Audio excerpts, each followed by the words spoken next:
किसका सपना नहीं होता कि उसके सिर पर एक पक्का मकान हो, एक ऐसा मकान जो व्यक्ति और उसके परिवार का बुरे से बुरे हालातों में साथ रहे। इसी सपने को पूरा करती है हरियाणा सरकार की दीनदयाल जन आवास योजना। इस योजना के तहत गरीब लोगों को मनोहर सरकार पक्का मकान मुहैया कराती है। क्या है ये योजना और आप कैसे उठा सकते हैं इसका लाभ, इस रिपोर्ट में देखिए।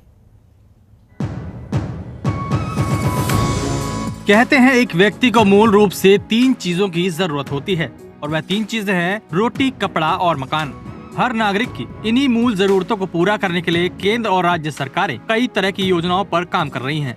इसी क्रम में हरियाणा सरकार की ओर से भी दीनदयाल जन आवास योजना की शुरुआत की गई। इस योजना के अंतर्गत प्रदेश के गरीब परिवारों को कम कीमत पर घर बनाकर दिए जा रहे हैं। इस योजना के तहत राज्य की सरकार 5 से 15 एकड़ की भूमि पर किफायती आवास निर्माण करती है और आवास प्लॉट का क्षेत्रफल 150 स्क्वायर मीटर और प्लॉट एरिया रेशियो 2 होता है। इसके अलावा सड़कों के तहत आने वाला एरिया कुल लाइसेंस प्राप्त एरिया का 10% होता है। कॉलोनियों का निर्माण हो जाने के बाद बिल्डर को लाइसेंस प्राप्त एरिया का 10% एरिया सरकार को निःशुल्क देना होता है, जिस पर सरकार नागरिकों के लिए कुछ बेसिक सुविधाएं उपलब्ध करवाती है। राज्य सरकार हरियाणा दीनदयाल जन आवास योजना 2022 के माध्यम से राज्य के सभी गरीब परिवारों को किफायती मूल्यों पर घर उपलब्ध करवाकर उनके खुद के घर होने के सपने को साकार कर रही है। दीनदयाल जन आवास योजना के अंतर्गत जो अभी तक गुरुग्राम में पॉलिसी लागू नहीं थी, अब इसको गुरुग्राम में भी लागू कर दिया गया है, क्योंकि इसमें छोटे प्लॉट्स दिए जाते हैं। ईडीसी के चार्जेस भी बाकी जगह तो काफ़ी कम हैं, लेकिन गुरुग्राम में लगभग जो प्लॉटेड कॉलोनी है उसके बराबर होते हैं। लेकिन इसमें कुछ और सुविधाएं देने के बाद जो सामान्य नागरिक है उसको प्लॉट लेना आसान हो जाता है। तो ऐसा इस योजना को गुरुग्राम में भी लागू कर दिया है। पिछले दिनों जो पंचकुला कॉरपोरेशन इसके साथ कालका पिंजौर भी जुड़ा हुआ था, तो कालका के लोगों की डिमांड थी कि हमारी नगर परिषद अलग बना दी जाए। ये हमने घोषणा भी की थी। आज उस प्रस्ताव को पारित करके पंचकुला नगर निगम अलग और कालका नगर परिषद इसको अलग कर दिया है और अब इसमें दोनों इकाइयां स्वतंत्र रूप से इनका चुनाव होगा अगले कुछ दिनों में। ये भी एक प्रस्ताव पारित कर दिया है। दीनदयाल जन आवास योजना को सरकार ने जनता के हितों को ध्यान में रखते हुए कुछ बदलाव भी किए हैं। अफोर्डेबल प्लॉटेड हाउसिंग पॉलिसी में क्या कुछ महत्वपूर्ण संशोधन किए गए, उसे भी समझ लीजिए। 50% बिक्री योग्य एरिया को फ्रीज करने के प्रावधान को हटाया गया। बैंक गारंटी की एवज में बिक्री योग्य एरिया के मॉर्टगेज का प्रावधान। डेवलपर्स को कम्युनिटी साइट के निर्माण हेतु प्रदान किए जाएंगे अतिरिक्त ऑप्शन। हरियाणा सरकार द्वारा हरियाणा दीनदयाल जन आवास योजना में 50% बिक्री योग्य एरिया को फ्रीज करने के प्रावधान को हटाने पर मंजूरी प्रदान कर दी गई है। यह मंजूरी मुख्यमंत्री मनोहर लाल ने दी, क्योंकि इस योजना के तहत 50% बिक्री योग्य एरिया को सरकार के पास रखा जाता था। प्रावधान के हटने के बाद अब राज्य के और अधिक लाभार्थियों तक इस किफायती आवास योजना का लाभ पहुँच सकेगा। बैंक गारंटी की एवज में बिक्री योग्य एरिया के मॉर्टगेज का प्रावधान परियोजना के संपूर्ण हो जाने के बाद होने वाले किसी संभावित गलती के खिलाफ सुरक्षा के मामलों में कॉलोनीनाइजर को निदेशक के पक्ष में इंटरनेट डेवलपमेंट वर्क्स एवं ईडीसी के लिए जरूरी बैंक गारंटी के विरुद्ध 10% बिक्री योग्य एरिया को कवर करने वाले आवासीय जगत को मॉर्टगेज रखना अनिवार्य कर दिया गया है। डेवलपर्स को कम्युनिटी साइट के निर्माण हेतु प्रदान किए जाएंगे अतिरिक्त ऑप्शन। इस संशोधन के मुताबिक डेवलपर को कॉलोनियों में रहने वाले लोगों के लिए बड़े पैमाने पर उपयोग और सामुदायिक सुविधाओं के प्रावधान के लिए अपनी लागत पर आवश्यकता आधारित कम्युनिटी साइट के निर्माण के लिए अतिरिक्त विकल्प दिए जाएंगे। कॉलोनाइजर को ऐसे सामुदायिक भवन से सदस्यता फीस या अन्य कोई लाभ अर्जित करने की अनुमति प्रदान नहीं की जाएगी। इसके अलावा कॉलोनाइजर को फाइनल कंप्लीशन सर्टिफिकेट प्रदान करने से पहले कम्युनिटी साइट का ऑक्यूपेशन सर्टिफिकेट प्राप्त करना जरूरी है। ये जो लगभग 2,60,000 परिवार ऐसे हैं जिनको हमको 2022 तक मकान देने हैं, उनके लिए योजनाएं बनाई गई हैं। उस योजना में जैसे दीनदयाल उपाध्याय आवास योजना ये हमने बनाई है, उसमें बहुत से लोगों ने लाइसेंस लिए हैं।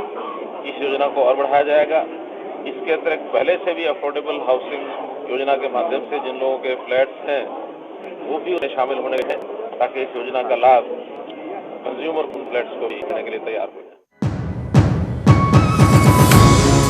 इस योजना को हरियाणा में संचालित करने का मुख्य उद्देश्य आर्थिक रूप से गरीब और निम्न आय वर्ग वाले परिवारों को उनका खुद का घर उपलब्ध करवाना है, क्योंकि आज भी राज्य में काफी परिवार ऐसे हैं जो पैसों की तंगी के कारण झुग्गी झोपड़ी और किराए के मकानों या कच्चे घरों में रहने को मजबूर है। इसके कारण उन्हें अपना जीवन व्यतीत करने में काफी दिक्कतों का सामना करना पड़ता है। गरीब परिवारों की इसी समस्या को देखते हुए दीन दयाल जन आवास योजना को शुरू किया गया। इस योजना के माध्यम से गरीब परिवारों को किफायती दरों पर उनका खुद का मकान दिया जा रहा है।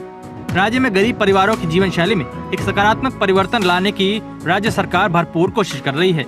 इसके माध्यम से राज्य और राज्य के गरीब परिवारों का विकास हो रहा है। दीनदयाल जन आवास योजना की विशेषताओं की बात करें तो हरियाणा सरकार द्वारा साल 2016 में दीनदयाल जन आवास योजना को शुरू किया गया था। इस योजना के तहत राज्य के गरीब परिवारों को किफायती आवास उपलब्ध करवाए जाते हैं। राज्य सरकार बिल्डरों के साथ मिलकर कॉलोनियों का निर्माण करती है, फिर इन कॉलोनियों में बनाए जाने वाले घरों को गरीब परिवारों को बहुत ही सस्ती दरों पर बेचती है। इस योजना के तहत 5 से 15 एकड़ जमीन पर कॉलोनियों का निर्माण करवाया जाता है, जिन पर आवास प्लॉट का क्षेत्रफल 150 स्क्वायर मीटर और प्लॉट एरिया रेशियो 2 होता है। बिल्डर द्वारा कॉलोनियों का निर्माण करने के बाद लाइसेंस प्राप्त एरिया का 10% एरिया सरकार को फ्री में देना होता है। इस पर सरकार नागरिकों के लिए कुछ मूलभूत सुविधाएं उपलब्ध करवाती है। योजना के तहत पहले बिक्री योग्य एरिया का 50% एरिया सरकार के पास रखना एक प्रावधान था, लेकिन अब साल 2022 में मुख्यमंत्री मनोहर लाल ने इस प्रावधान को हटा दिया है। इस योजना का लाभ उठाने के लिए आवेदक को हरियाणा का स्थायी निवासी होना चाहिए। जो भी आवेदक इस योजना के लिए आवेदन करेंगे वह राज्य का बोनाफाइड होना चाहिए। जिन नागरिकों के पास खुद का घर नहीं है वही इस योजना के अंतर्गत आवेदन करने के लिए पात्र होंगे। इसके साथ ही आवेदक के परिवार का कोई भी सदस्य सरकारी नौकरी पर नहीं होना चाहिए, तभी उनको इस योजना का लाभ मिल सकता है। ब्यूरो रिपोर्ट, जनतंत्र टीवी।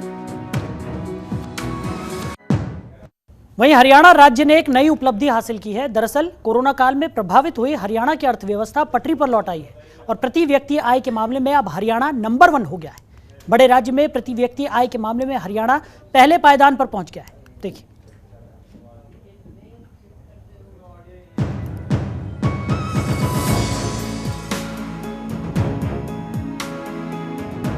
हरियाणा की मनोहर सरकार के नेतृत्व में राज्य में विकास की गाड़ी जिस स्पीड से आगे बढ़ रही है, उसकी बानगी हरियाणा में बढ़ते विकास को देखकर लगाई जा सकती है।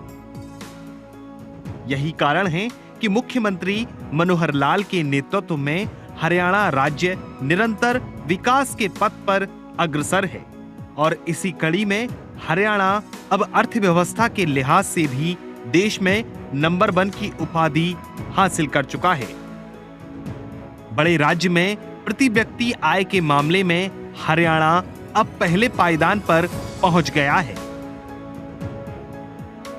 दरअसल कोरोना काल में प्रभावित हुई हरियाणा की अर्थव्यवस्था अब पटरी पर ही नहीं लौटी है, बल्कि हरियाणा प्रति व्यक्ति की आय के मामले में देश में नंबर 1 पहुंच गया है। कमाई के मामले में साइबर सिटी गुरुग्राम के आगे सब फीके हैं, जबकि फरीदाबाद दूसरे नंबर पर काबिज है। वर्तमान में हरियाणा में प्रति व्यक्ति की आय 2.75 लाख रुपए सालाना है।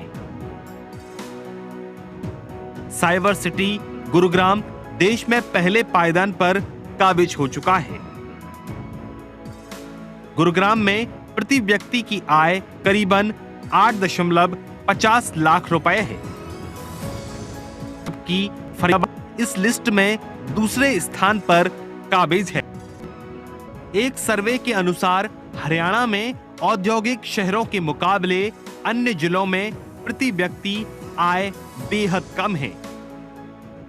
दक्षिण हरियाणा के मुकाबले उत्तर हरियाणा के जिले आर्थिक रूप से ज्यादा खुशहाल हैं और शहरों में दूसरे शहरों के मुकाबले प्रति व्यक्ति आय कहीं ज्यादा है।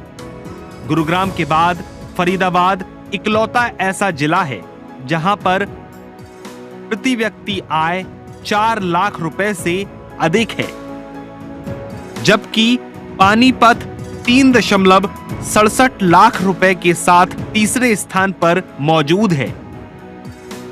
3 लाख रुपए प्रति व्यक्ति आय के साथ पंचकुला चौथे स्थान पर है। इसके अलावा सोनीपत, रेवाड़ी और कुरुक्षेत्र में प्रति व्यक्ति आय 2.5 लाख रुपए सालाना है। स्वतंत्रता दिवस के मौके पर मुख्यमंत्री मनोहर लाल ने कहा था कि हरियाणा आजादी के 19 साल बाद अस्तित्व में आया, फिर भी हरियाणा देश के अग्रणी राज्यों में से एक है। हरियाणा क्षेत्रफल व जनसंख्या की दृष्टि से देश का बहुत बड़ा राज्य नहीं है, परंतु देश की अर्थव्यवस्था में हमारा महत्वपूर्ण योगदान है। हमने प्रधानमंत्री नरेंद्र मोदी के सबका साथ, सबका विकास, सबका विश्वास और सबके प्रयास के विजन को साकार करते हुए गत 7.25 साल में हरियाणा एक हरियाणवी एक के भाव से हर क्षेत्र और हर वर्ग का विकास किया है। निसंदेह आजादी के बाद राष्ट्र ने उल्लेखनीय प्रगति की है।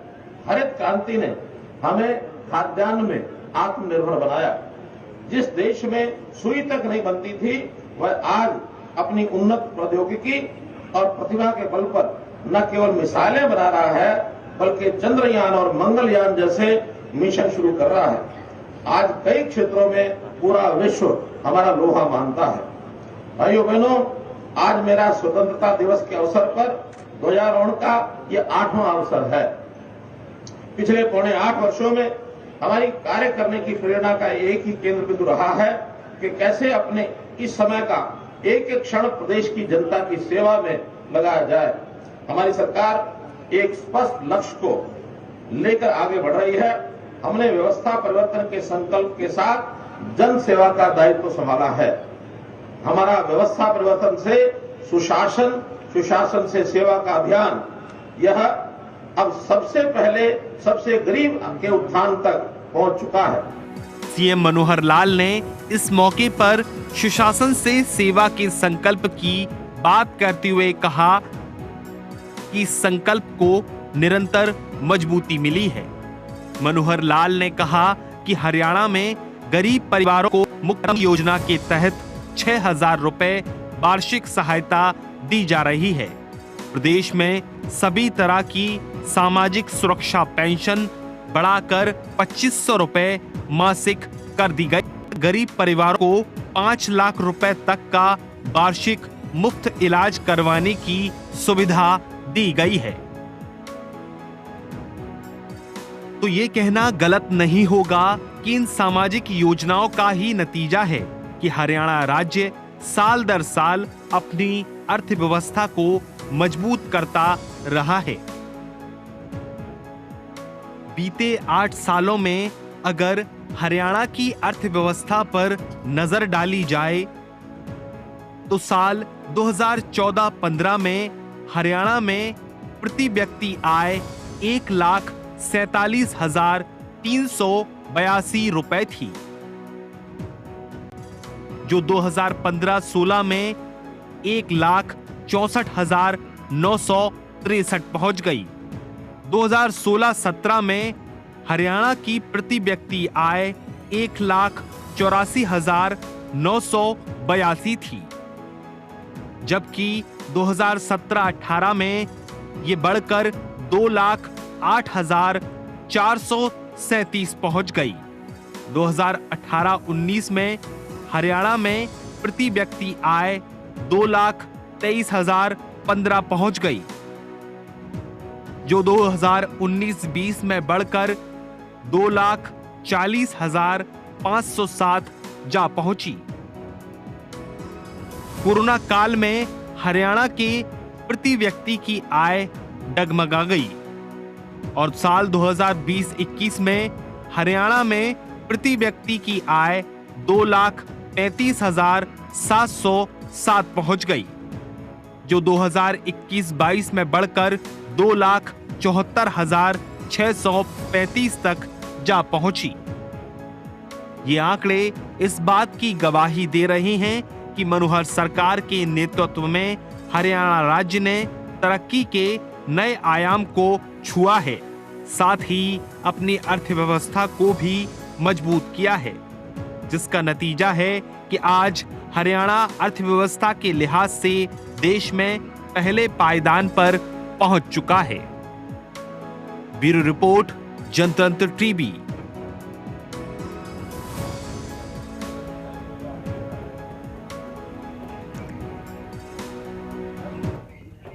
तो फिलहाल इस बुलेटिन में मेरे साथ इतना ही। आप बने रहिए और देखते रहिए जनतंत्र टीवी। नमस्कार।